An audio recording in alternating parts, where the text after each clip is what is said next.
Hola, buenas tardes a todos. Bueno, desde el Comité de Trasplante y Procuración de la Sociedad Argentina de Terapia Intensiva les damos la bienvenida a una de las actividades que más disfrutamos, ¿sí? En conjunto con la Sociedad Argentina de Trasplante y el INCUCAI, que son los ateneos de devolución de la actividad de procuración, ¿sí?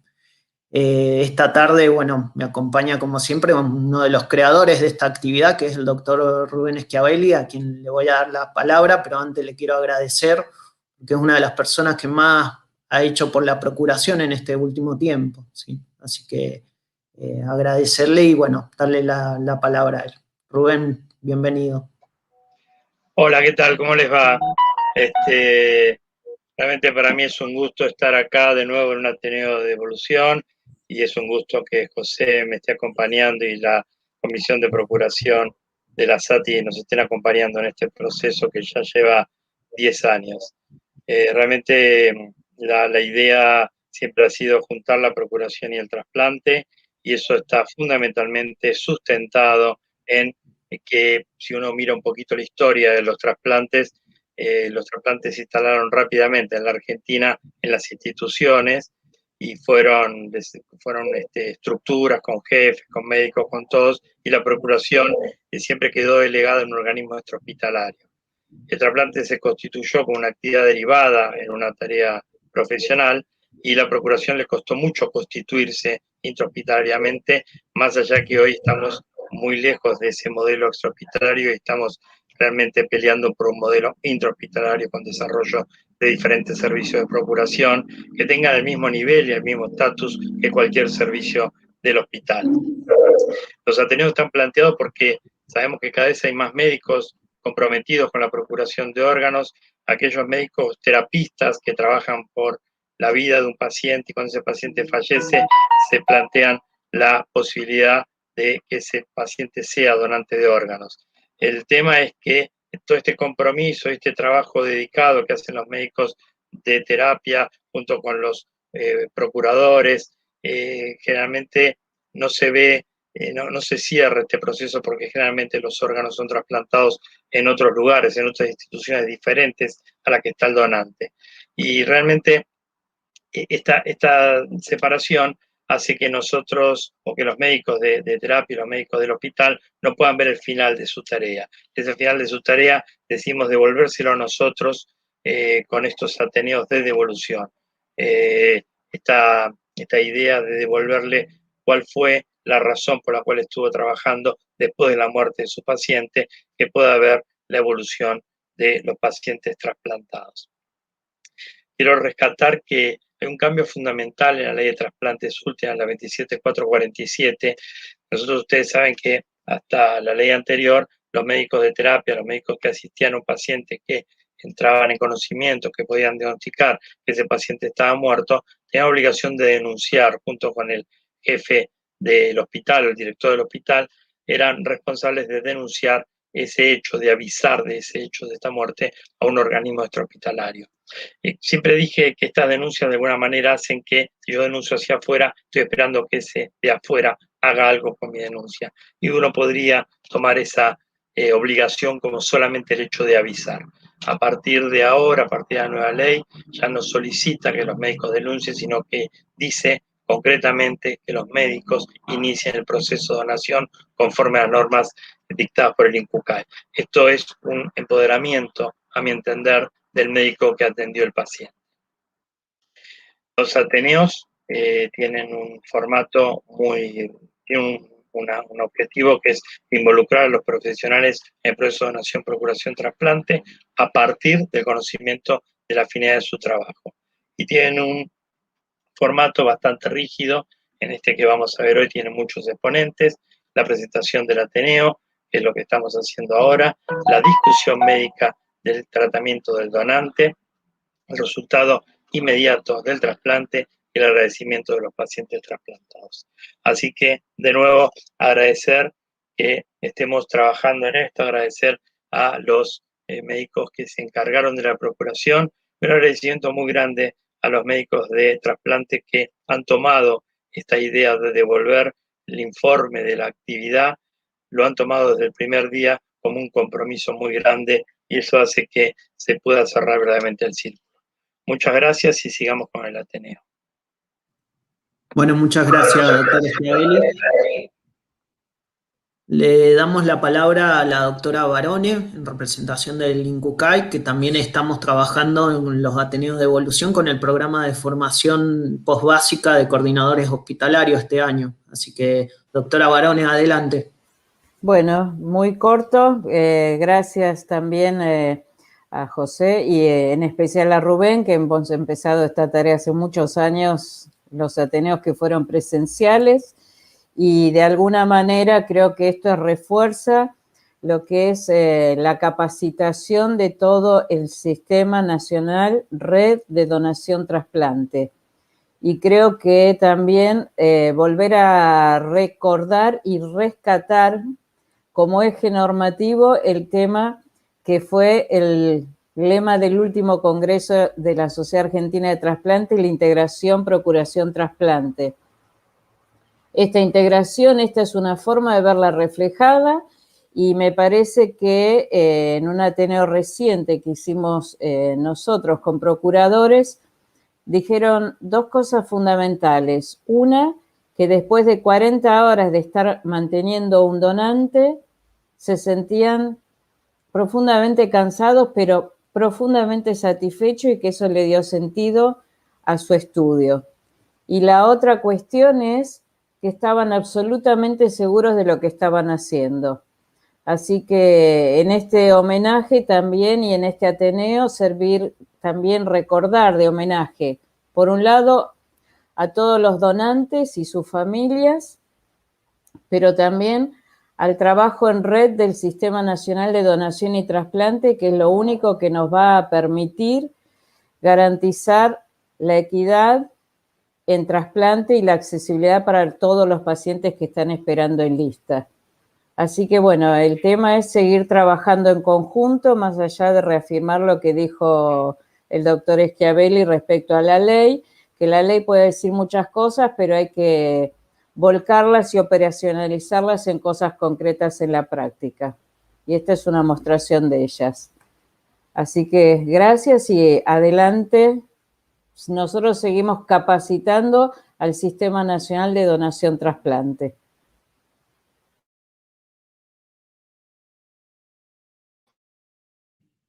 Muchas gracias, doctora Barone. Está la doctora Hidalgo intentando ingresar. Ahora vamos a ver si la podemos dejar ingresar. Un segundo.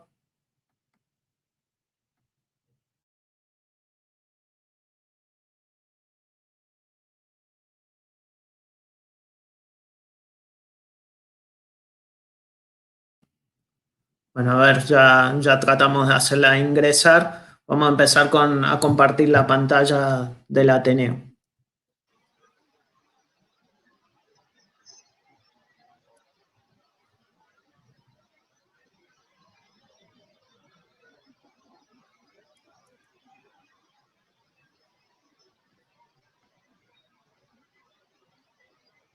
Bueno. No sé si se escucha. Sí, perfecto. Perfecto.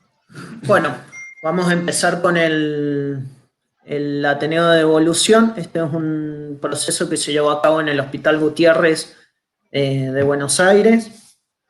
Al lado mío está el doctor Santini, que le voy a dar la presentación a él, así que adelante, Ladi.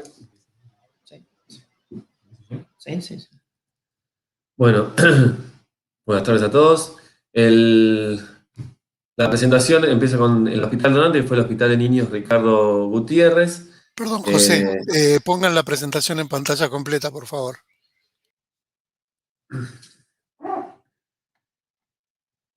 Ahí, Ariel. No, estoy viendo la pantalla de PowerPoint, como para editar. Ahí. No, tampoco. Minuto. Sí.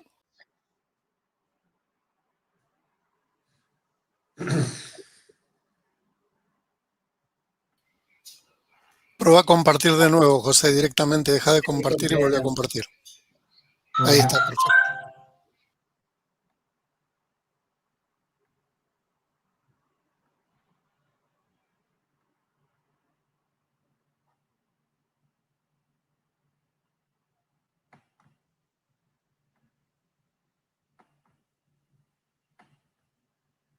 Ahí está.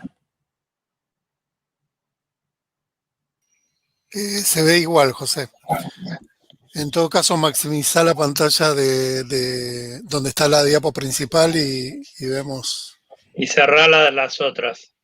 Claro. Cerrar las diapositivas. Ahí está. Ahí. Y agranda un poquito esto. ¿No? A veces pasa. Agrandar un poquito más. Ahí. Ahí. Bueno. Ustedes avisan. Bueno, dale. Como decía, el hospital donante fue el Hospital de Niños Ricardo Gutiérrez de la Ciudad Autónoma de Buenos Aires.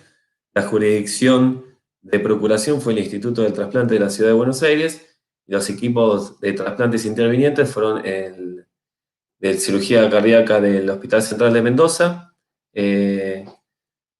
trasplante pulmonar por el Hospital Fundación Favaloro, que fue tanto pulmonar como hepático. También fue el renopáncreas para la Fundación Favaloro y el trasplante renal para el Hospital de Pediatría JP Garrahan. El paciente es un masculino. Claro. Perdón. Sí. Están pasando Mónica, las diapositivas. dale vos. Bueno, ¿me pasás la próxima, José?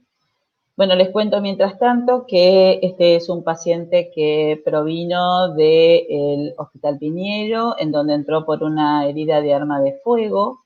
Es un paciente que tenía 13 años.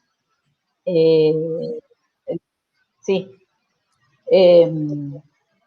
El paciente que tenía había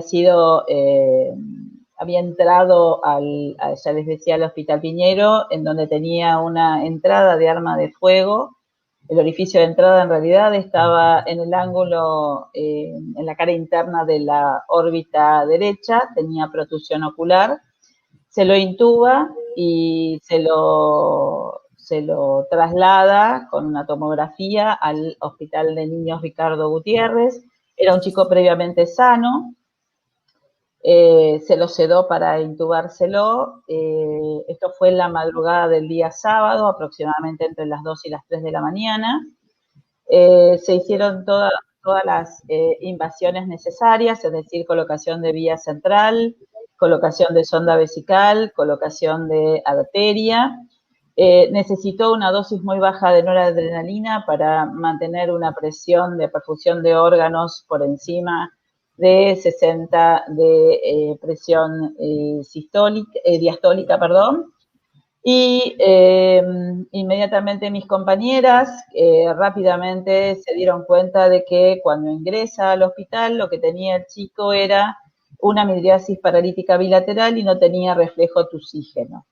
En todo esto es evaluado por ellas, le ponen un plan a 1.200 metros cuadrados, tiene una hipernatremia y una poliuria, por lo tanto se manejó primero con agua libre y después cuando el ritmo diurético superó los 4 mililitros kilo hora se colocó desmopresina en forma precoz.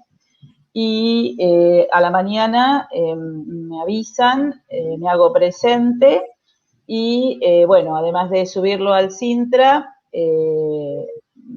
hablo con la gente de la guardia de la procuración. Si me podés pasan la foto donde está la tomografía del paciente, neurocirugía ve a este paciente en ese momento. ¿No? ¿Ustedes están viendo las diapos? Yo no estoy viendo las diapos, solamente tengo Ateneo de devolución, por Yo eso también. les pido si por favor me pueden pasar. ¿Podés apretar F5 a ver si se puede ver la pantalla entera? Sí. A lo mejor hay algún problema, algo. Si no, se las mando a Ariel y las compartimos desde ahí, pero ¿La pusiste ahora? ahora estoy en eso.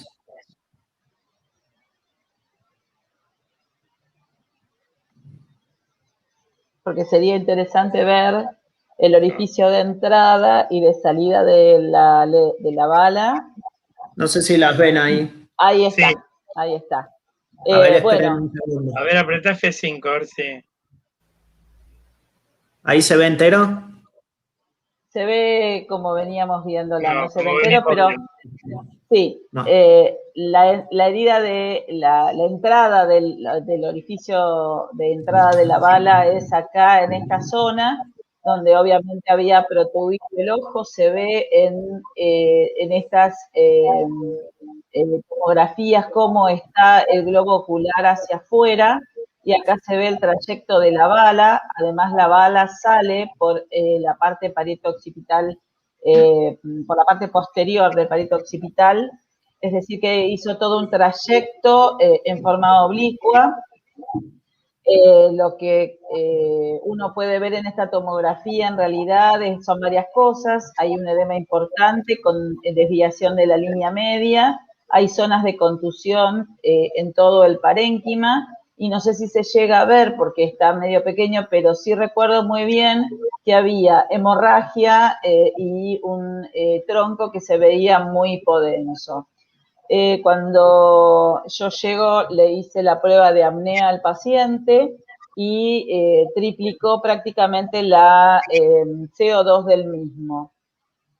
Así con ese diagnóstico, bueno, además de llamar al INCUCAI, me acerco a la familia comentándole lo que ya un poco habían hablado mis compañeras que estuvieron trabajando con este chico toda la noche, que lo trataron como un potencial donante. Me acerco a una familia, la familia era de una zona vulnerable, eran personas extranjeras, era un conglomerado de gente dentro de la familia, y aparentemente una amiga que hacía poco había venido y que estaba viviendo con ellos, trae un arma de fuego que me parece que era un calibre 22, y que jugando la saca, lo apunta al chico y parece que alguien dijo disparó, y bueno, la entrada de bala, como vemos, entró por la órbita y salió por la parte temporo-occipital. Con este diagnóstico me acerco a los padres.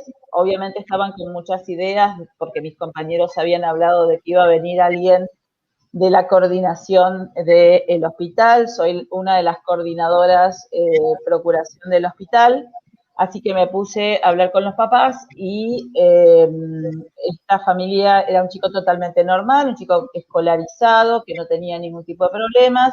Había 2 hermanas más chicas y en este conglomerado habitacional vivían varias personas, entre ellos una expareja del padre, que tenía un hermano casi de la misma edad que este chico de 13 años y que jugaba todo el día con este chico. Bueno, estaban todo el día juntos. La verdad que en ese momento los padres no podían hablar, estaban muy devastados, y esta señora se me acerca, me pregunta cómo iba a ser la cosa, yo les explico a ambos, ¿no? A los 3, porque ella entró en la reunión, y lo que dije fue que si venía la gente del instituto, que era quien hacía el diagnóstico, pero que bueno, que yo ya había hecho algunas pruebas y que me habían dado que su cerebro no estaba funcionando, pero con la definición del instituto, esto era la desconexión del paciente porque ya no había más nada para hacer y todo esto era irreversible. También debido a la herida de bala, era muy difícil hacer el diagnóstico por electroencefalograma, así que se hizo y se pudo hacer el diagnóstico con ecodoppler, que los hicieron los muchachos del instituto, los que vinieron a hacer el operativo. Y bueno, en un momento determinado me acerco a esta señora, la llevo aparte, y bueno, la verdad que con buena predisposición de ella en hablar conmigo, le comenté el hecho de que la posibilidad de que este chico podía donar, que era un chico sano, que se había cuidado, porque la verdad que todo el equipo de la terapia había estado precisamente cuidando a este paciente por la posibilidad de que sea donante. Obviamente no lo hablé con los padres porque les cuento que era imposible en ese momento hablarles de una posible donación, así que intenté hablar con esta persona y esta persona habló con la madre y bueno, nada, parece que en parte aceptaron o entraron en un pensamiento de poder ser donantes. Creo que lo que más rescato de este proceso de donación fue que mis compañeros actuaron en forma extremadamente rápido, que todo se hizo en forma lo más rápido posible, tratando las complicaciones lo más rápido posible para evitar que se deterioren los órganos, que la jueza o el juez que intervino en la causa nos dio la autorización y que bueno, y la entrevista con la familia o con un tercero que estaba dentro de la familia fue bastante positiva porque logramos que se donara. Muchas gracias, Moni. Le damos la palabra ahora sí a la parte de procuración, ¿sí? Bueno, como para resumir un poco todo el proceso de donación, el motivo de ingreso fue un traumatismo encefalocraniano por una herida de arma de fuego, la causa de muerte encefálica, un masculino de 13 años, como ya dijimos, ritmo diurético 250 mililitros la última hora, 4.300 mililitros las últimas 10 horas, sin hipotensión arterial durante todo el mantenimiento, con noradrenalina que si bien empezó a 0,1, se mantuvo entre 0,03 y 0,05 microgramos kilo minuto. El mantenimiento duró 19 horas, la hora del clampeo fue a las 11:47, no tuvo infecciones, no tuvo tratamiento antibiótico. Como para resumir un poco el mantenimiento, la TAM se mantuvo alrededor de 80 con la adrenalina, que siempre estuvo entre 0,05 y 0,03, como recién dije. La diuresis se mantuvo estable entre 3-4 mililitros kilo hora. Hacia las 4 o 5 horas de iniciar el mantenimiento tuvo un aumento de la diuresis más de 10 mililitros kilo hora, que recibió una dosis de 2 microgramos de desmopresina. Con esto tuvo un sodio asociado de 153, que no aumentó mucho más que eso y se mantuvo más o menos en esos valores. El laboratorio inicial fue hematocrito 35, 23.300 blancos, el gas arterial inicial 740, 42, 347, 27 y 2 de exceso. El sodio 157, como dije, se mantuvo en esos valores más o menos, no subió más. Potasio de 3,6, fósforo 2,7, urea de 15, creatinina 0,77, que fue la creatinina preablación, glucemia de 110 y un hepatograma normal. El proceso de distribución, pulmón se fue bilateral, se asigna de urgencia tipo B al 8º orden de lista intratorácica, corazón se asignó de urgencia al 14º orden de lista intratorácica, hígado se le asignó un PEL de 45 y se asignó al 5º orden de lista hepática. El renopáncreas se asigna también a orden electivo al orden 20 y el riñón derecho se asigna también por urgencia al 1º orden renal a nivel regional. No fue urgencia. No, fue electivo, no urgencia. Para resumir un poco más otra vez, el motivo de ingreso fue el traumatismo por herida de arma de fuego, sin antecedentes relevantes, un niño sano de 13 años, peso de 50, 1,73 de talla. Serologías se hicieron todas, fue positivo solo para antígeno de superficie para hepatitis B, el resto todas serologías negativas, no tuvo ninguna interrecurrencia, no recibió tratamiento antibiótico durante el mantenimiento. Estaba vacunado para hepatitis. Perdón, lo que me olvidé de decir, sí, lo que me olvidé de decir que es súper importante es que el COVID, porque estamos en medio de la pandemia, se hizo, ni bien llegó el paciente a la terapia, así que lo tuvimos rápidamente al mediodía cuando ya estábamos casi seguros de que el paciente estaba en muerte encefálica. Perfecto. Yo voy a agregar algunas cosas ya para darle pase al primer equipo de trasplante, nada más que fue perfecta la comunicación que tuvimos, como siempre, con las coordinadoras hospitalarias y eso permitió que se hiciera muy rápido. Si bien se extendió un poquito los tiempos del mantenimiento, pero fue por el proceso judicial. no fue por otra cosa, pero bueno, sirvió mucho también, nos avisaron nos avisaron que iba el paciente al Gutiérrez, ¿sí? A la doctora Penone, seguramente está conectada, así que le avisaron a ella que iba el paciente al Hospital Gutiérrez y de ahí ya estábamos preparados que íbamos a recibir el paciente, ¿sí? Y fuimos con Doppler transcraniano a hacer el diagnóstico de muerte encefálica porque nos quedaba duda de qué dosis había recibido de sedación para la intubación. Entonces, para acelerar los tiempos y decidimos ir con Doppler transcraniano, pero bueno, el tema judicial nos alargó un poco el mantenimiento. Vuelvo a recalcar el manejo, la buena comunicación con las dos coordinadoras hospitalarias, con Mónica y con Mariana del Hospital Gutiérrez, que eso permite trabajar poder trabajar la guardia del Instituto de Trasplante y con ella tan perfectamente. Así que muchas gracias. Bueno, le damos antes de pasar a dos preguntas sobre el mantenimiento. La primera, bueno, me parece que es anticuerpo contra hepatitis B lo que tiene, ¿no? Sí, está vacunado, no es... Está bien, para aclarar ese punto. Y el segundo punto, el paciente llega sin ninguna posibilidad de tratamiento y se hace todo el tiempo tratamiento del donante. Esto es así, ¿no es cierto? Exactamente. El paciente cuando ingresa al hospital ingresa con midriasis pupilar bilateral, estaban las pupilas A reactivas y no tenía reflejo tuxígeno. Así que sí, a partir de ahí mis compañeras empezaron a hacer el tratamiento de potencial donante. Esto hay que rescatarlo porque en realidad un paciente que ingresa con esa característica es muy importante. El Hospital de Niños ha tenido una larga historia, era muy difícil conseguir donantes del Hospital de Niños antes y realmente es muy meritorio que lo que estemos viendo es un tratamiento de potencial donante directamente.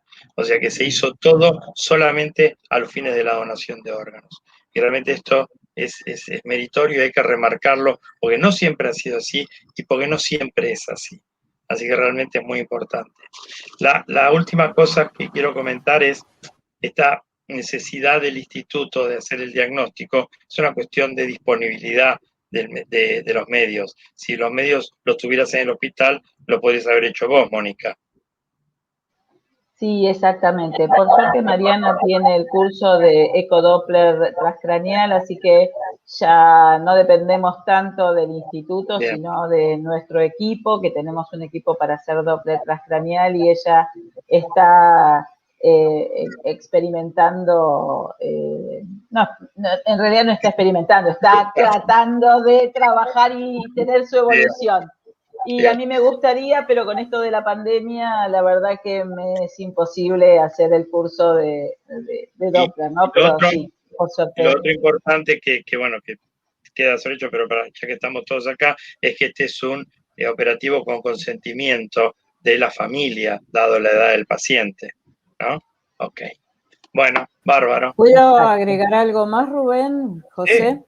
Respecto, me parece fundamental el tema de la certificación de la muerte, como señaló Mónica y Florencia, la utilización del Doppler, porque hubiese sido de todos modos un caso particular, porque al faltarle todo un globo ocular, había una serie de reflejos que no podían ser evaluados.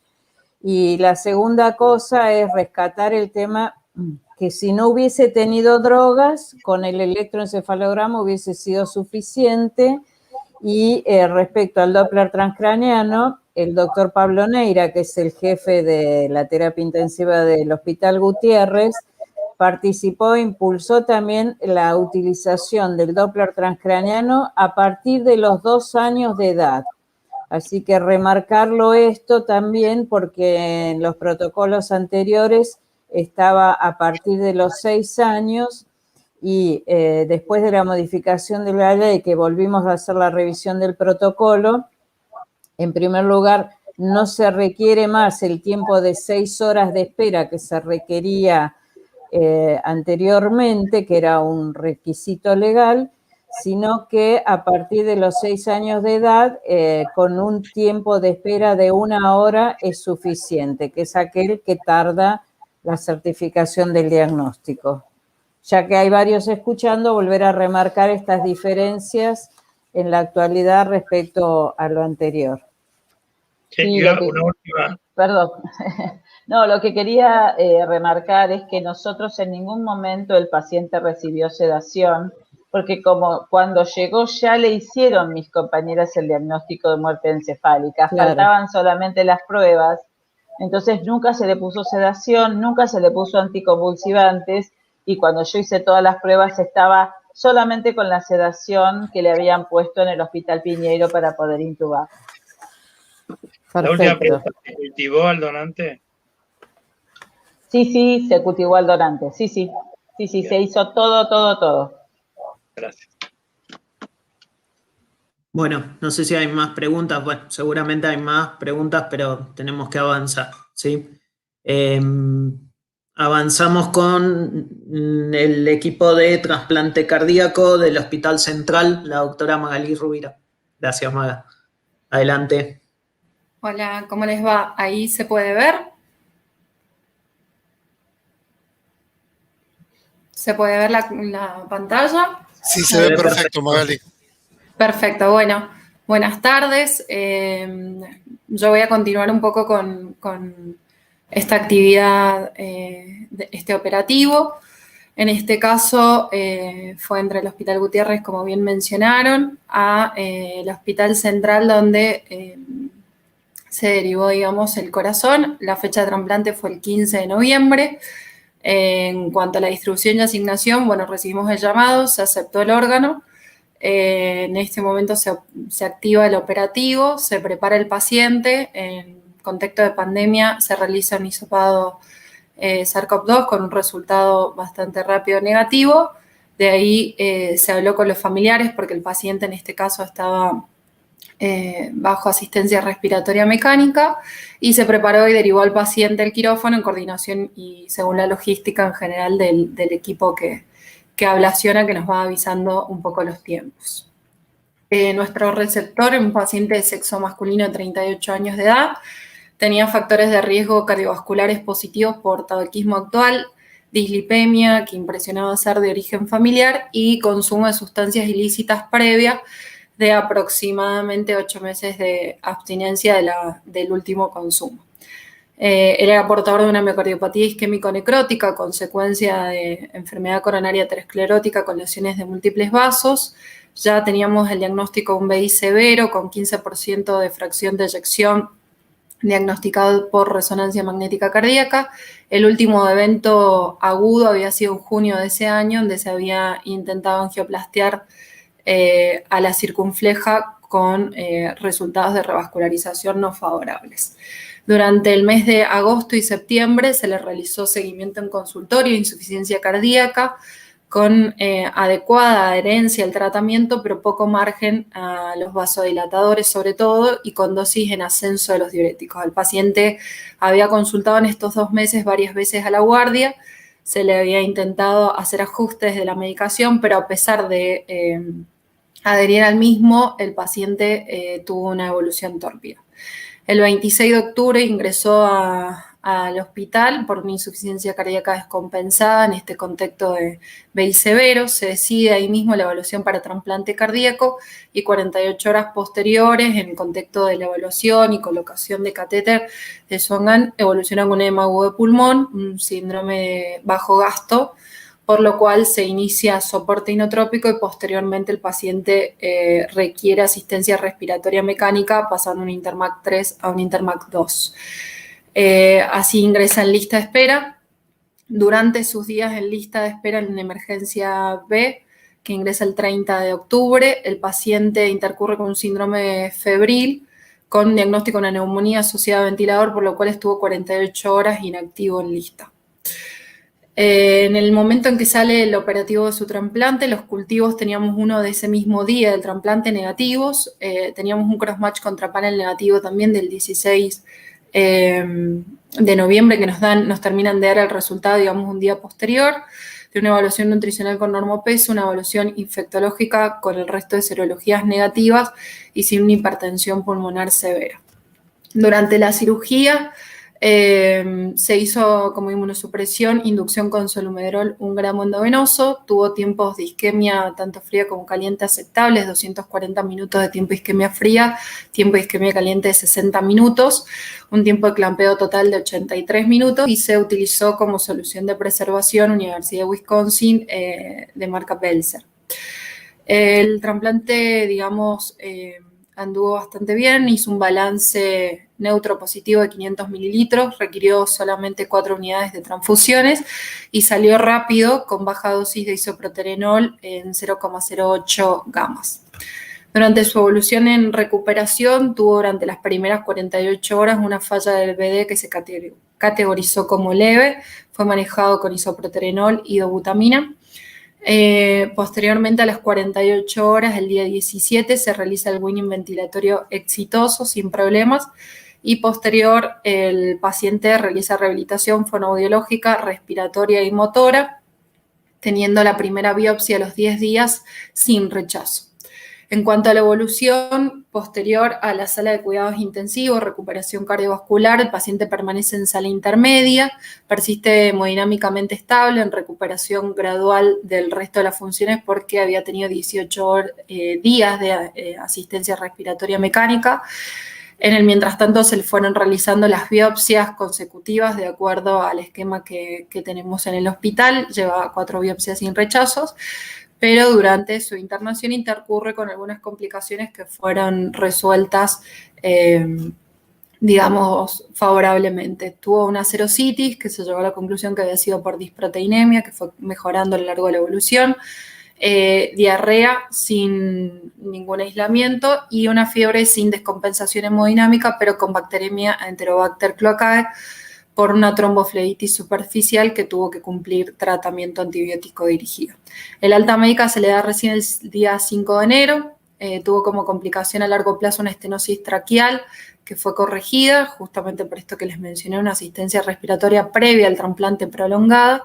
El paciente al día de hoy está estable, está con inmunosupresión en descenso y favorablemente no ha tenido otras complicaciones infecciosas. Estas son algunas de las curvas en donde se puede observar la evolución de algunos de los marcadores más importantes con los que contamos. Fíjense el láctico, el momento en el cual el paciente ingresa y se descompensa, luego logramos compensarlo en lista de espera. El día del trasplante hace un pico de láctico no muy alto, para un valor normal de hasta 2, y luego el paciente normaliza todas sus fallas e incluso los marcadores de perfusión microcirculatorios.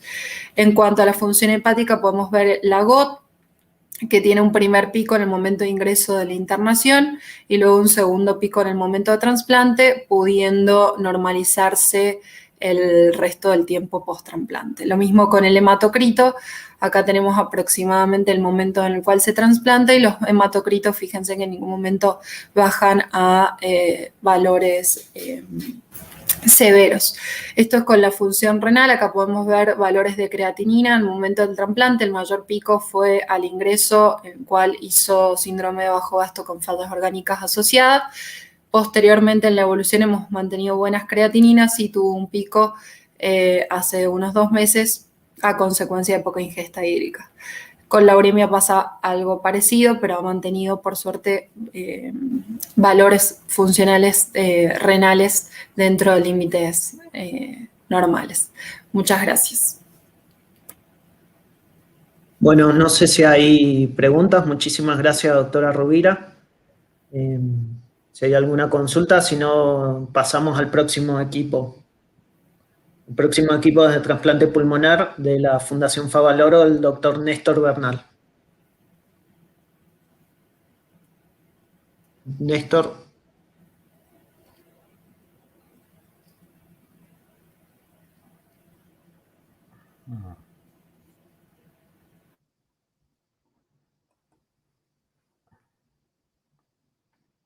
Hola, buenas tardes.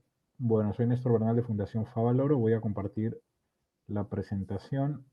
Está algo lento. Néstor, perdón, pero se te escucha muy bajo, muy bajito. Fíjate si podés mejorar. Ahora, ¿me escuchas mejor? Un poco mejor. Ahora, porque estoy esperando poder compartir la presentación, pero ahora sí, ya está. Podés, si no pasamos al próximo equipo y se la mandás a Ariel mientras tanto. Ya está. Ok. Haciendo.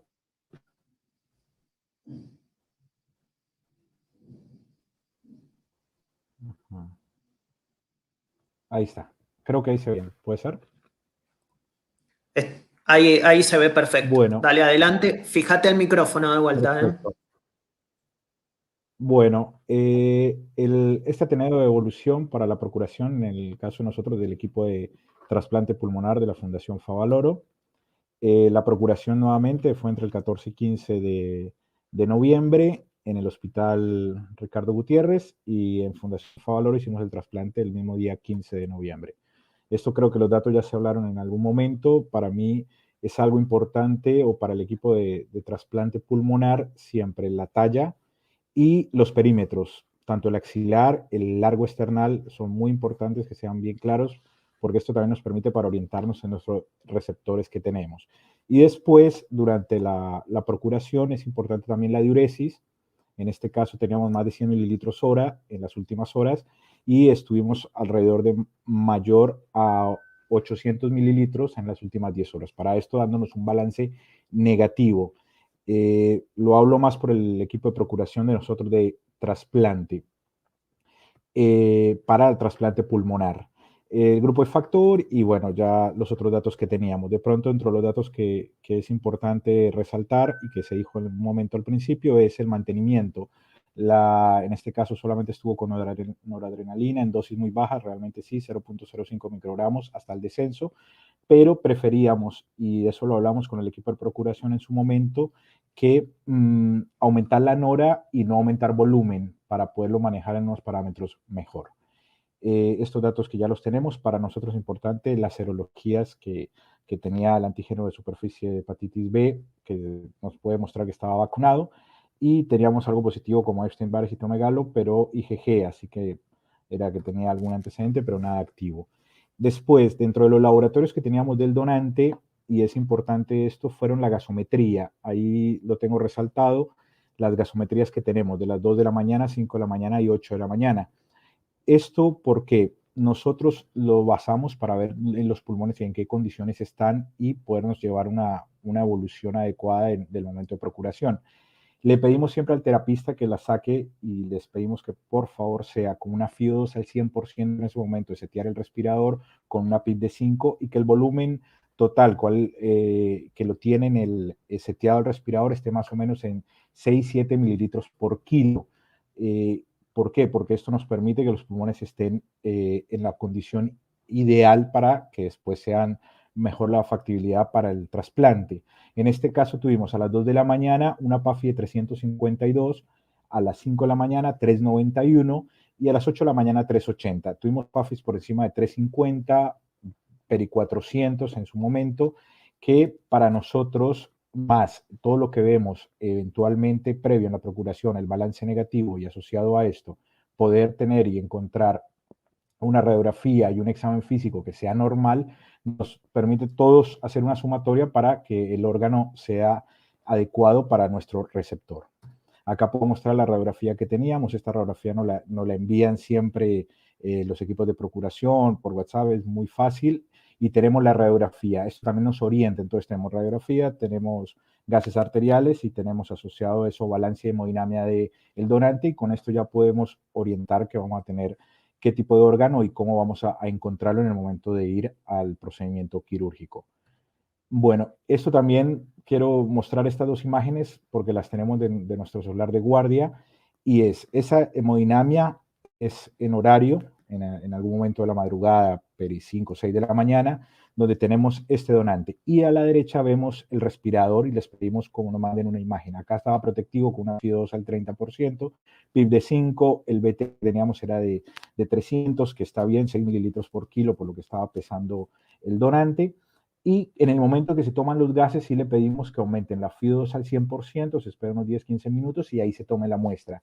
¿Esto que nos permite? Nos permite que esos gases sean adecuados y que sean representativos para el donante. Bueno, el trasplante lo realizamos ya en Fundación Favaloro. Nuestro receptor, teníamos un receptor en urgencia, que urgencia tipo B, estaba con oxígeno en casa, no estaba internado. El receptor lo tenemos en Rosario, nos comunicamos con él, tenía movilidad propia y oxígeno suplementario para hacer traslado, así que pedimos que venga, tiene el tiempo de traslado eventualmente a Rosario son 3-4 horas, y asociado a eso, que cuando ingresa a la institución, pedirle que se haga el hisopado COVID para PCR, para que tengamos una adecuada respuesta para la cirugía.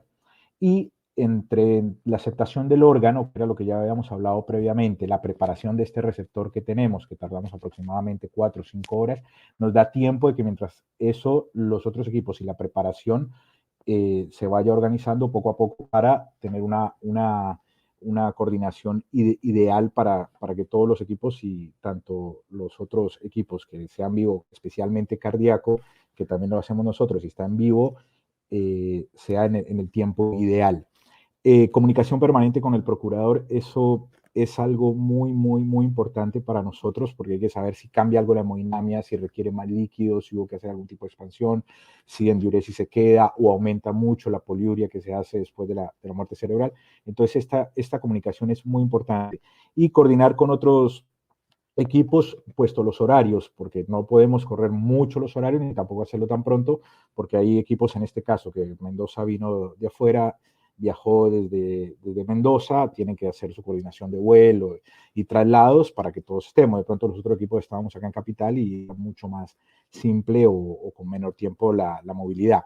Y luego la ablación y el implante, que la ablación, la cirugía que hacemos en el momento donde está el donante. Nuestro receptor, entonces, un hombre de 31 años, A positivo también, mide 1,68, perdón, pesa 54 kilos y esto, pues, bueno, más la medida del largo esternal y el perímetro axilar nos daban un receptor que, de acuerdo al órgano, estaba en condiciones. El diagnóstico que tiene este hombre era una fibrosis quística con oxígeno domiciliario. Estaba en lista de espera hace 934 días y había ingresado en la lista de fundación el 20 de diciembre de 2018. Es decir, hay unos días anteriores que estaba en otro equipo, en otra lista de espera y fue trasladado por un tema de obra social y, bueno, otras cosas más que fue trasladado a la lista de fundación. La situación en la cual se encontraba en una urgencia tipo B y con oxígeno en casa. Vuelvo y les explico, estaba en Rosario. Antecedentes de importancia, tenía de esa fibrosis cística un compromiso pancreático, exocrino y endocrino y había tenido una herida de arma de fuego abdominal en 2011 que había requerido resección intestinal y un par de episodios o cirugías posteriores con lavado y drenaje de cavidad y nuevas anastomosis que había requerido en su momento, pero esto en 2011. En el momento no tenía ningún otro antecedente. Bueno, nosotros durante la cirugía se hace una inmunosupresión que es con solumedrol igual de 1 gramo, pero ese gramo lo dividimos en dos. Cuando se hace el implante del primer pulmón, que es el derecho, y se hace nuevamente se hace el primer implante, se pasan 500 miligramos y posteriores para el pulmón izquierdo se pasan otros 500 miligramos.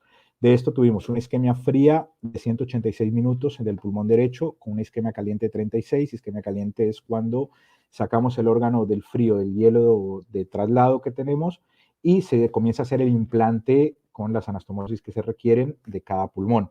Eso sería la isquemia caliente, pero sigue siendo tiempo de isquemia que es en total. Y el pulmón izquierdo tuvimos 278 minutos y 41 minutos de isquemia caliente. Primero se empezó por el pulmón derecho, luego por el pulmón izquierdo. Se utilizó solución de preservación para este órgano, se utiliza Perfadex.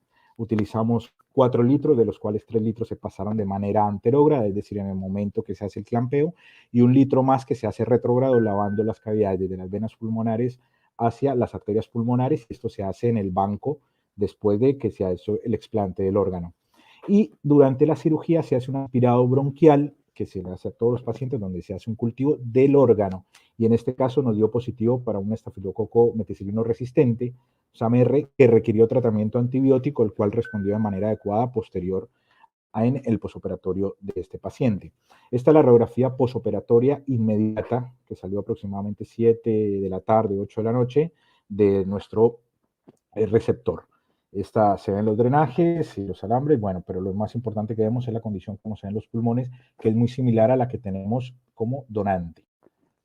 Bueno, la evolución estuvo en unidad de recuperación cardiovascular, unidad cerrada, 3 días desde el momento de la cirugía.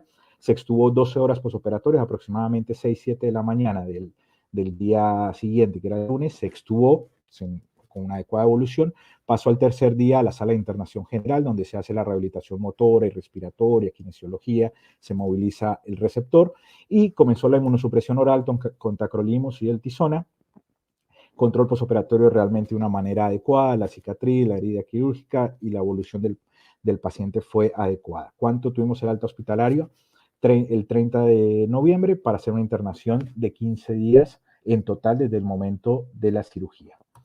Este es la radiografía del alta hospitalaria, realmente es una radiografía normal, de pronto la calidad de la imagen no es mejor de la foto, pero realmente es muy, muy adecuada y normal y evolucionó de manera satisfactoria en el posoperatorio. Acá después teníamos el agradecimiento, que lo vamos a ver al final de la presentación o del Ateneo que estamos teniendo, donde este chico nos va a agradecer realmente por todo lo que se ha hecho, tanto los dos equipos, para él. Muchas gracias. Bueno, muchas gracias, doctor Néstor Bernal. No sé si hay preguntas, si no pasamos al próximo equipo.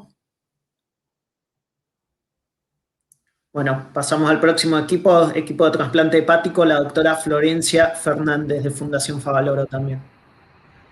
¿Qué tal? Buenas tardes a todos. Espero que puedan ver la pantalla sin problema.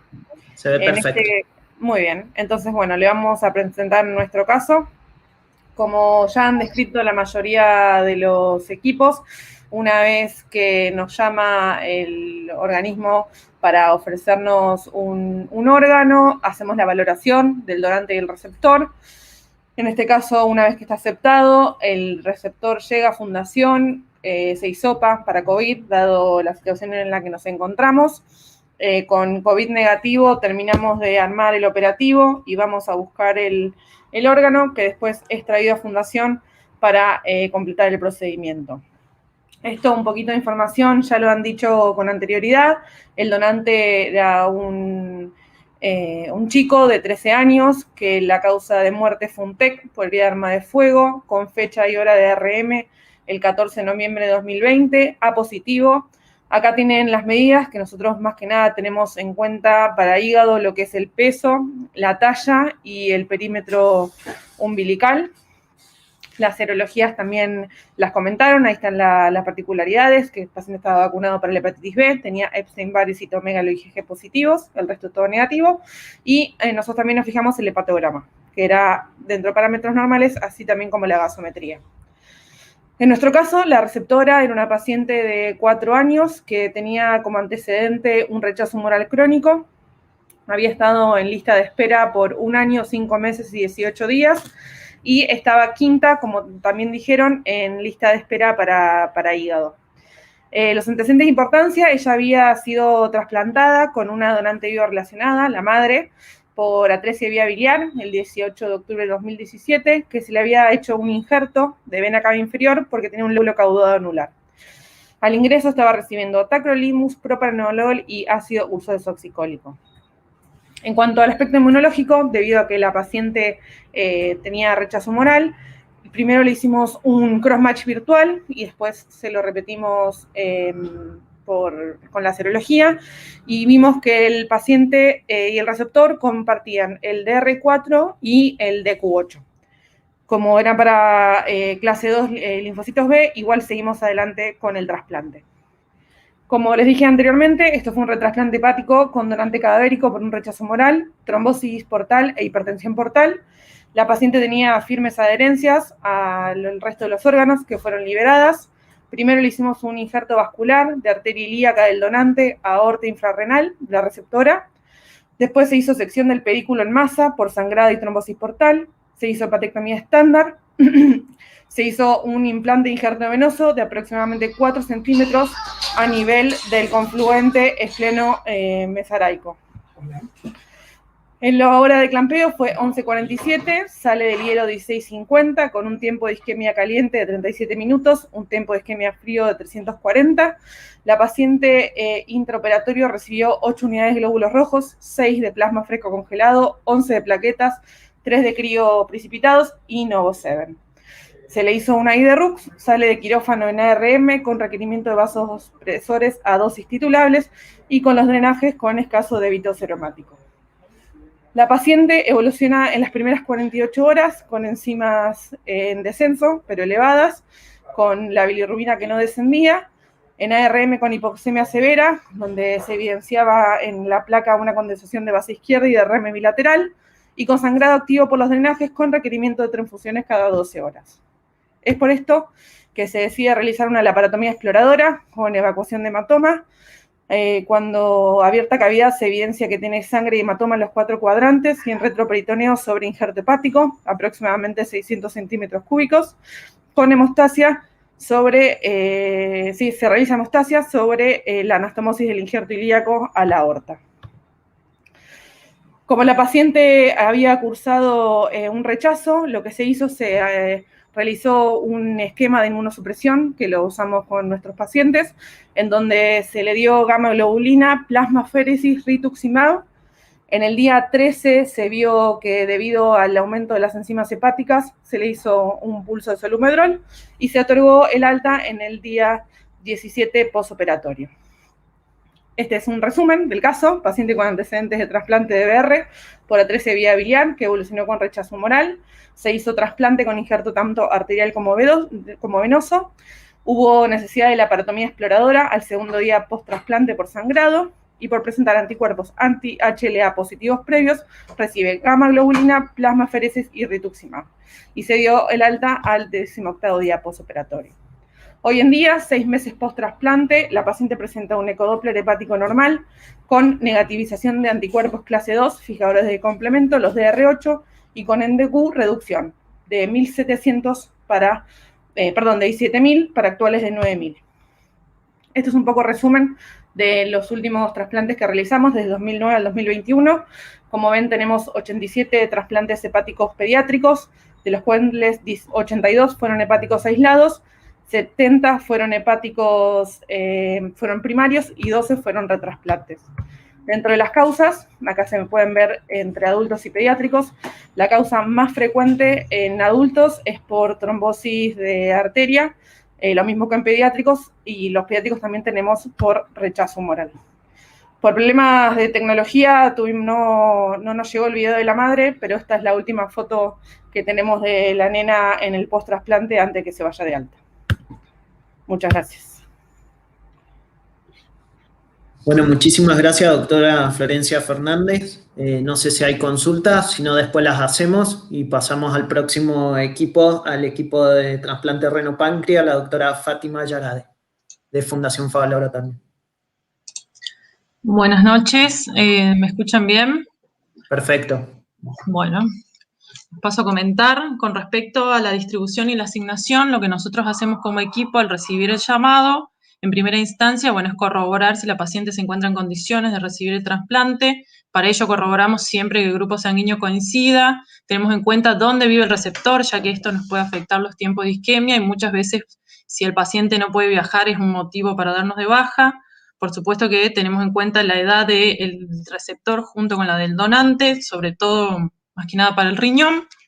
Tenemos en cuenta los años que tienen diálisis y cómo viene con respecto, en este caso, a que es pancreático, a la labilidad con la diabetes, sobre todo si el paciente ha estado teniendo muchas hipoglucemias últimamente.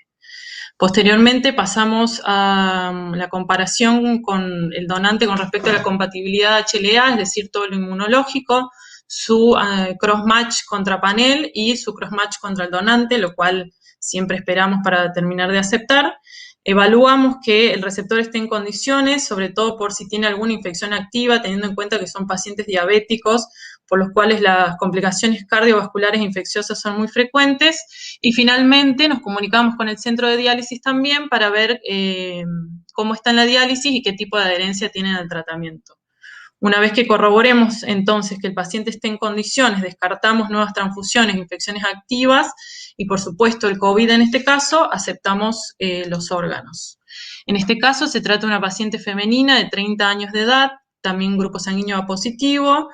Tenemos en cuenta el índice de masa corporal, el tiempo de diabetes, la cantidad de insulina que usan como parte, digamos, de los criterios de inclusión para recibir. Su índice de masa corporal, que debe ser menor a 30, era de 22. La paciente había sido diagnosticada a los 10 años de diabetes tipo 1 y actualmente presentaba como complicaciones nefropatía diabética, por lo cual había ingresado en diálisis desde 2016, amaurosis bilateral, polineuropatía, disautonomía digestiva y utilizaba una cantidad de insulina de 40 unidades por día, lo cual era menor a 1 unidad kilo por peso en realidad, por lo cual también podía seguir adelante. Como otros antecedentes que por ahí ayudaban un poco a su falla renal, ella había tenido muchas infecciones urinarias a repetición y litiasis renal. Ella ya no tenía diuresis residual y había ingresado en lista de espera en 2018, se demoró un poco en la evaluación desde 2016 a 2018 porque había empezado en otro centro y finalmente con nosotros se estudia en septiembre de 2018 y 2 meses después se inscribe en lista de espera. La paciente compartía con respecto a su HLA solamente un DR, tenía, como habíamos dicho, un crossmatch negativo contra panel y un crossmatch contra el donante también negativo. La perfil serológico tenía anticuerpos contra la hepatitis B también por ser vacunada, un Zoster Epstein-Barr positivo y CMV positivo en contra del donante, el cual era negativo. Y como factor relevante a tener en cuenta por ser diabética, siempre corroboramos sus antecedentes cardiovasculares y su evaluación cardiovascular, por lo cual el último SPECT, que había sido 3 meses previos, era negativo para isquemia. La cirugía en nuestro equipo, nosotros tenemos 2 equipos de cirujanos, por un lado se va haciendo, digamos, el páncreas y por otro lado se va haciendo el riñón, por eso, a diferencia, digamos, de lo que se hace habitualmente, mientras los cirujanos van preparando el páncreas, se va implantando el riñón en general. En este caso se hizo al revés, por una cuestión de logística. Se puso primero el páncreas, que se anastomosó a la arteria ilíaca derecha, tuvo un tiempo de anastomosis, o sea, una isquemia caliente de 37 minutos y una fría de 6 horas con 11 minutos. El trasplante renal también se fue hacia el lado derecho, se colocó un doble J con una técnica de Gregory Lynch, y el tiempo de isquemia fría fue de 7 horas 38 minutos y de anastomosis de 20 minutos. En ese momento la inducción se realizó según el protocolo institucional, con metilprednisolona 6 miligramos kilo, que posteriormente eso se va reduciendo a los días consecutivos, y se inició timoglobulina con una dosis total de 6.1 miligramos kilo. Me olvidé de aclarar que el drenaje entérico, el drenaje pancreático se hace de manera entérica. La paciente, bueno, sale a quirófano, requiere por 48 horas dosis bajas de noradrenalina, pero recupera muy bien desde que sale de quirófano. Ella sale orinando, nunca requirió diálisis, no tuvo retardo en la función del injerto pancreático y tampoco nunca tuvo requerimiento de insulina, por lo cual no tuvo retardo en el funcionamiento del páncreas. Como intercurrencias, sí presentó una caída del hematocrito que se constata a través de epistaxis y aparece débito en los drenajes. Se realiza una ecografía que luego se corrobora con tomografía que tenía un hematoma detrás del páncreas, pero el drenaje estaba abocado hacia ese hematoma, así que no requirió intervención quirúrgica. Esto se relacionó a que a todos nuestros pacientes le hacemos por protocolo una infusión de heparina para evitar la trombosis del injerto, por lo cual finalmente se suspende precozmente la infusión de heparina. Y por último, se detecta a través de los drenajes también pancreáticos que hace una fístula pancreática, la cual se resuelve con tratamiento médico que fue octreotide. Acá podemos ver en unos gráficos la evolución de la creatinina. Ella ingresa con una creatinina de 7 y diariamente termina descendiendo. Cabe aclarar que la paciente estuvo internada solamente 9 días. Lo mismo sucede con la diuresis. La diuresis siempre fue por arriba de 100 mililitros hora, en algunos momentos tuvo un poco de poliuria, lo cual lo fuimos manejando con el descenso de los diuréticos hasta que finalmente lo suspendimos. Con respecto a las glucemias, la primer glucemia, que es la más alta, es la prequirófano en realidad, y posteriormente siempre manejó por debajo de 120, sin requerimientos nunca de insulina, como habíamos dicho, y lo mismo sucede con el hematocrito, que acá donde se constata la caída es cuando se empieza a estudiar y se objetiva el hematoma. Finalmente, la paciente, la alta médica, que como habíamos dicho cumple 9 días de tratamiento de internación. Acá están los datos con respecto al donante para que lo repasemos, pero ya lo dijimos varias veces. Y como intercurrencias, como habíamos dicho, se complicó con un hematoma y una fístula pancreática, ambas de resolución médica. 9 días de internación sin retardo en la función de ninguno de los injertos. Al alta la paciente se va con una glucemia de 88, una creatinina de 0,8, una diuresis en 24 horas de 2.200 mililitros con un clearance corregido por la superficie corporal de 99, proteinuria negativa, y se va con deltisona 40, micofenolato 1 gramo cada 12 horas y tacrolimus 2 miligramos cada 12 horas con un dosaje de 12 que era adecuado, digamos, para su tiempo de trasplante. Y eso es todo. Muchas gracias. Bueno, muchísimas gracias, doctora Fátima Yarade. No sé si hay comentarios, si no los hacemos después. Y damos presentación al último equipo de trasplante, la doctora Ellen Gutiérrez del Hospital Garrahan.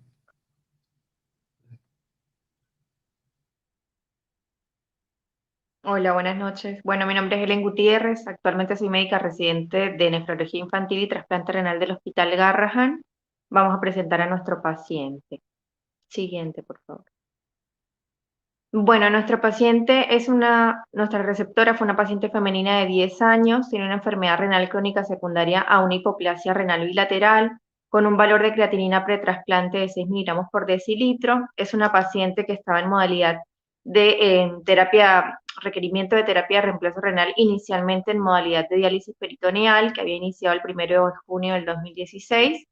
Que por episodios recidivantes de peritonitis requieren 2 meses el cambio de modalidad a hemodiálisis. Tenía un peso seco estimado de 21 kilos. Esta paciente ingresa a la lista de espera el 25 de enero del 2019, casi entre 2 años y medio y 3 años después del inicio de la terapia de reemplazo. En pantalla vemos el HLA del receptor y del donante, por lo que tenemos un mismatch 1-2-0 compartiendo un antígeno, el A2, y compartiendo 2DR. Siguiente.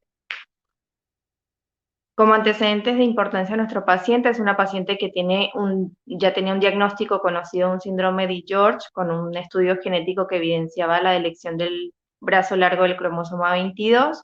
Como otras comorbilidades, un ductus arterioso persistente sin repercusión hemodinámica, una paciente con una hipertensión que requería manejo farmacológico con enalapril y carvedilol, había tenido, como les mencioné, múltiples episodios de peritonitis que requieren el cambio de la modalidad de diálisis y posteriormente infecciones y recambios, necesidad de recambios de catéteres venosos centrales, una paciente hipertiroidea con un síndrome convulsivo y una hemiparesia derecha en seguimiento por neurología, y dentro de su síndrome con la presencia de una discapacidad intelectual y un retraso del lenguaje. Como dato llamativo de esta paciente, tuvimos durante, digamos, la evaluación pretrasplante un crossmatch en agosto del 2018 en el que se evidenciaba un PRA1 del 16% y un PRA2 del 23% en una paciente sin datos previos de transfusiones de glóbulos rojos, pero digamos que de su patología, y también sin una inmunodeficiencia, digamos, diagnosticada, pero que sabemos que puede estar presente dentro de su síndrome y que pudo haber dado este resultado. Por lo que había estado recibiendo dosis de gamma globulina y se hace un segundo crossmatch en noviembre del 2018 en el que se ve el descenso del PRA1 al 0% y del 2 al 14%, por lo que recibe en total 3 dosis de gamma globulina, una última en enero del 2019 y un posterior control en diciembre del mismo año en el que se evidencia un crossmatch con un PRA1 0% y 2 del 3%. Siguiente. Bueno, dentro de lo que serían los conceptos para distribución y asignación para nuestro equipo, bueno, como todos sabemos, el sistema Sintra es el Sistema Nacional de Información y Procuración y Trasplante en la República Argentina. El equipo de INCUCAI de la jurisdicción correspondiente donde se esté llevando el operativo se comunica con el equipo y nos ofrecen los datos requeridos del proceso. Evaluamos los antecedentes del paciente, por supuesto, la edad, los laboratorios, si fue un paciente que tuvo paro cardiorrespiratorio, la dosis de inotrópicos en el mantenimiento, el valor de la diuresis horaria, por supuesto, el valor de la creatinina sérica, los detalles macroscópicos del órgano si ya se ha realizado la ablación, y es muy importante también los detalles de logística en lo que tiene que ver con el momento de la ablación y el transporte y el lugar donde, digamos, donde se encuentre este órgano y donde se encuentre nuestro paciente para cortar los tiempos de isquemia que son tan importantes y que tenemos tanto en cuenta en nuestro equipo. Una vez tenemos todos estos datos, el equipo de trasplante evalúa la aptitud del donante, teniendo en cuenta las características de nuestro potencial receptor para aceptar o rechazar el proceso. Y una vez lo hemos considerado este donante como apto para nuestro paciente, se acepta el proceso y se contacta al paciente y a la familia para conocer cuál es el estado clínico de nuestro paciente y la condición para recibir un trasplante en el momento en el que nos comuniquemos. Siguiente. Bueno, este dato que conocemos también, digamos, con respecto a lo que tiene que ver a los riñones ofrecidos de donantes fallecidos, que esto está establecido en el anexo 3 de la resolución 06217 del INCUCAI, los riñones provenientes de donantes fallecidos menores de 18 años serán distribuidos en primer término a receptores pediátricos antes que el mismatch 0 y que el último acceso vascular, y los riñones provenientes de donantes fallecidos mayores de 18, en general la lista se organizará teniendo en cuenta el puntaje obtenido a partir de datos como la antigüedad en diálisis, la edad del receptor, la situación inmunológica, si son pacientes hipersensibilizados o no, y la cantidad y calidad de antígenos no compartidos. Siguiente. Una vez, bueno, ya tenemos a nuestro paciente para evaluar si está en condiciones, una vez ha llegado a la institución, si está en condiciones para recibir el trasplante, por supuesto que evaluaremos que no esté cursando ningún proceso infeccioso y realizaremos un laboratorio general y completo con toma de cultivos y también evaluar la necesidad de si ese paciente, dependiendo de la modalidad de diálisis que utilice, requiere previo al ingreso al quirófano una sesión de hemodiálisis o de diálisis peritoneal y el pasaje de la medicación. Y bueno, para todos es sabido que en este tiempo de pandemia requerimos una PCR, en nuestro equipo, una PCR negativa tanto del paciente como del familiar acompañante para permitir su ingreso al quirófano para recibir el trasplante, y esto por supuesto que nos prolonga el tiempo del operativo. Y eso también se ve reflejado en el tiempo de isquemia, que lo ideal en nuestro equipo y en digamos, el trasplante renal es no mayor a 24 horas. Siguiente. Bueno, nuestro paciente como inmunosupresión de inducción recibe una dosis de rituximab por los datos previamente mencionados con respecto a los crossmatch positivos que ya les había contado. Recibe Solumedrol a dosis de 10 miligramos por kilo y llega a una dosis acumulada de timoglobulina de 4.7 miligramos por kilo. Como mantenimiento, posteriormente está con corticoides, con tacrolimus y con micofenolato. Tuvo un tiempo de isquemia fría de 12 horas 10 minutos, y con respecto al riesgo inmunológico, el donante era CMV IgG positivo y el receptor negativo, y con respecto al Epstein-Barr positivo. Siguiente. Acá podemos ver la evolución de nuestro paciente en la primera semana post-trasplante. Digamos que hubo un descenso lento de la creatinina, pero llegamos a un valor final de 0.6 miligramos por decilitro, que es el valor con el que se mantiene ahora. En principio tuvo buenos ritmos diuréticos, pero con requerimiento de furosemida.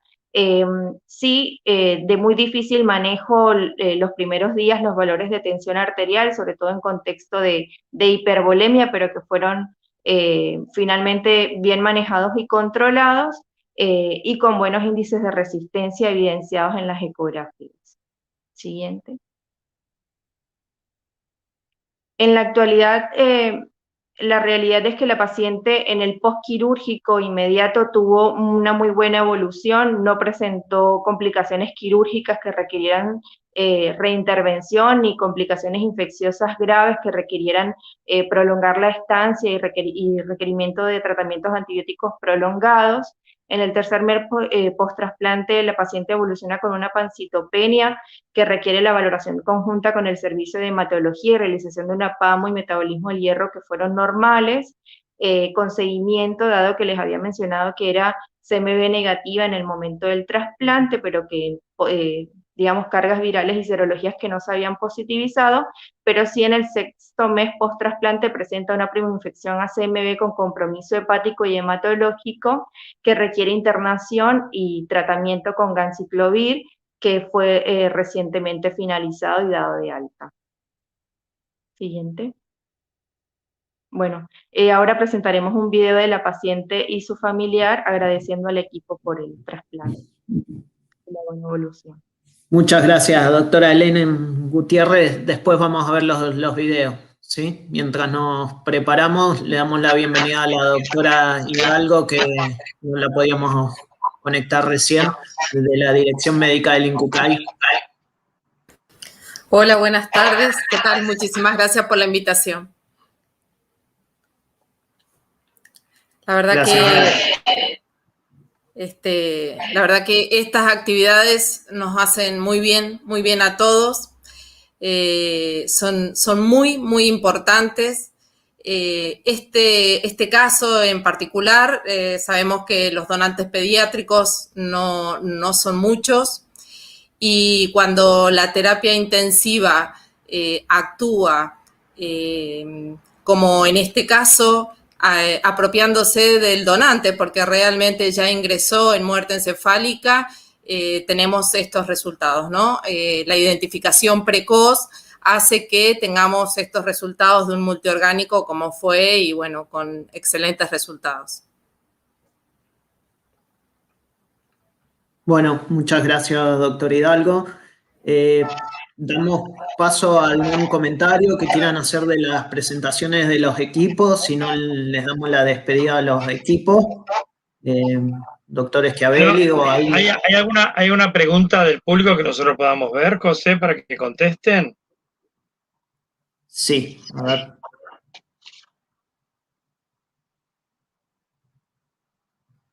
Hay varias. Bien, a ver si podemos contestar algunas.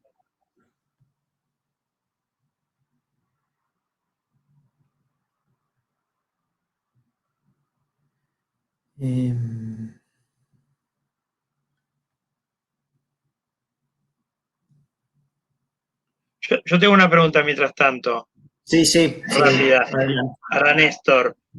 ¿Cuál es el racional de la división del solumedrol en 2 dosis? ¿Por si no se hace, si se retrasa mucho el segundo? Sí, realmente se dan 2 dosis, se puede dar en una sola dosis previo al desclampeo del primer pulmón. No tiene, pero cuando hacemos de un solo unipulmonar el trasplante, utilizamos una dosis de 500 miligramos. Entonces lo hacemos en dos momentos. En el momento del desclampeo, después del primer pulmón, pasamos 500 miligramos, y posteriormente, después del desclampeo del segundo pulmón, los otros 500, para completar la dosis que requerimos de 1 gramo. Está bien. ¿Hay alguna pregunta, José? Hay comentarios, sobre todo del aspecto judicial. Doctor Gondolesi. El doctor Gondolesi había planteado, ¿no?, algunos comentarios que yo creo que son interesantes después de plantear para otra discusión, porque él hace un planteo diferente en cuanto a la actuación de los jueces, ¿no? Yo tengo una pregunta para Florencia Fernández, que hizo un paciente que tenía DCA por un trasplante previo, ¿no es cierto? Y hace una inmunosupresión importante, dados esos DCA, y evolucionan bien los DCA porque realmente bajan, como vemos en los pacientes con los DCA preformados, con buena inmunosupresión, estos bajan.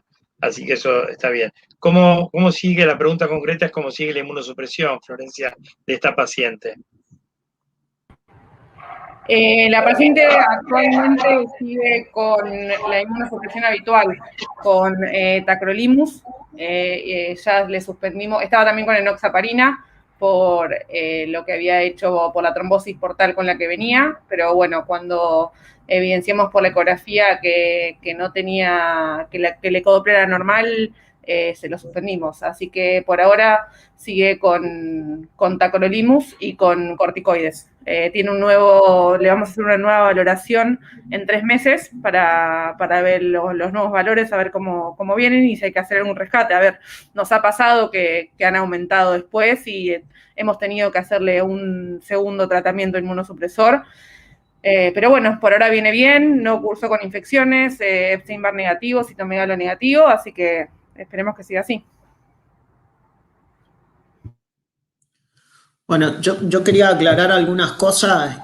Antes que nada, felicitar al equipo de la terapia intensiva del Hospital Gutiérrez. Esto se debe mucho también a la educación recibida por las dos coordinadoras hospitalarias, la doctora Sillunelli y la doctora Garea, que hacen un trabajo excelente en la unidad de procuración del Hospital Gutiérrez, ¿sí? Pero la verdad que tenemos una respuesta muy, muy buena de todo el equipo de la UTI del Hospital Gutiérrez, ¿sí? Otra cosa que quería destacar es el trabajo que tiene nuestro equipo psicosocial, el área psicosocial, que hace todo el tema de lo que sería el judicial, todos los trámites judiciales, nuestra guardia médica, el psicólogo nuestro es el que está constantemente haciendo los permisos y bueno, la verdad que es excelente los chicos el trabajo que hacen. No sé si hay más comentarios. Hay un comentario de Rojas que quiere que lea, José. A ver si lo puedo leer. Le queremos dar cámara al doctor Rojas, pero enseguida hay que... A él no le gustan las luces de la fama, por eso no quiere. No lo estoy viendo el comentario, a ver. Ahí está. Lo que demuestra que un donante joven bien mantenido, con un tiempo de isquemia fría menor a 8 horas, arroja los óptimos resultados obtenidos. Felicitaciones a todos, procuración y trasplante. Bueno, muchísimas gracias.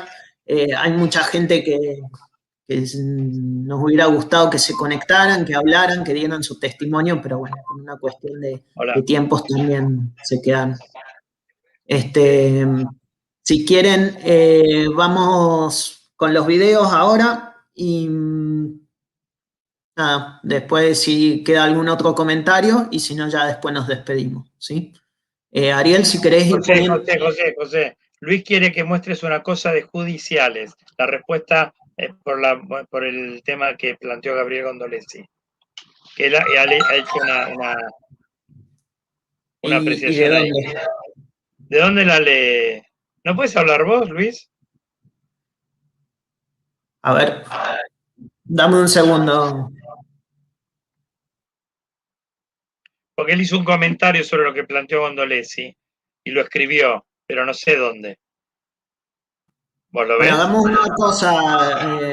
Veamos los videos y después... Vamos con los videos y nos organizamos. ¿Sí? Listo. Ariel, si podés poner los videos y nos vamos organizando. Ok.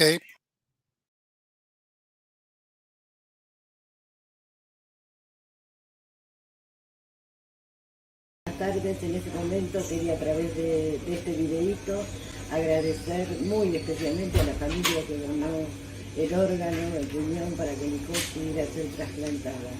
Gracias a ellos, ella está en estos momentos muy bien y bueno, mi intención era agradecer pero no sabía cómo.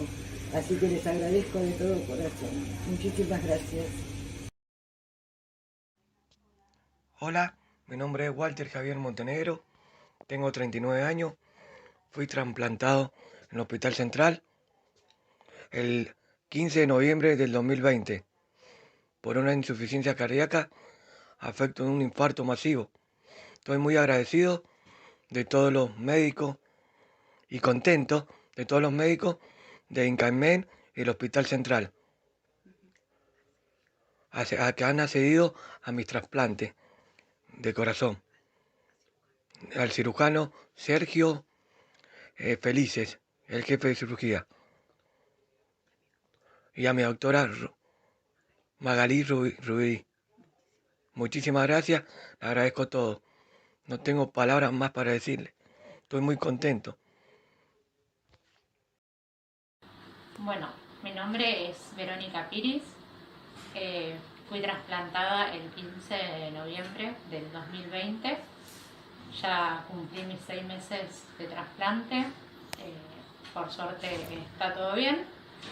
Tuvimos un buen progreso y nada, quería agradecerle mucho al grupo de cirujanos y de procuradores que hacen que todo esto sea posible. Hola, mi nombre es Miguel, soy de Rosario, tengo 30 años y el 15 de noviembre de 2020 un trasplante bipulmonar me salvó la vida. Quiero dar gracias, muchísimas gracias a todos los que intervinieron en mi cirugía y que hicieron posible el trasplante. Especialmente a los médicos de la terapia intensiva del Hospital Gutiérrez, que hicieron una labor increíble y les agradezco muchísimo. Hicieron mucho para que yo hoy esté acá y pueda estar tan bien como estoy hoy. Me siento muy bien y muy agradecido. Les agradezco eternamente por lo que hicieron. Les mando un saludo muy grande. Muchas gracias. Bueno, ahí estamos viendo si se puede conectar el doctor Rojas. Ya... Ahí estamos viendo si te puedes conectar, pero si no, yo digo esto que...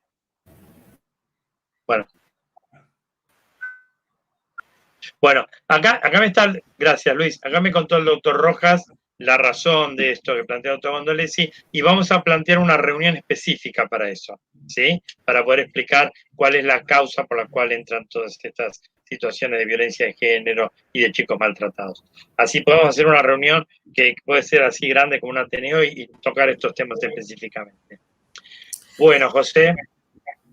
Bueno, yo tengo que agradecer, como siempre, al soporte técnico de SATI, sobre todo a Ariel Barros por el soporte y por todo lo que nos da permanentemente, a la comisión directiva de SATI, a la SAT, al INCUCAI,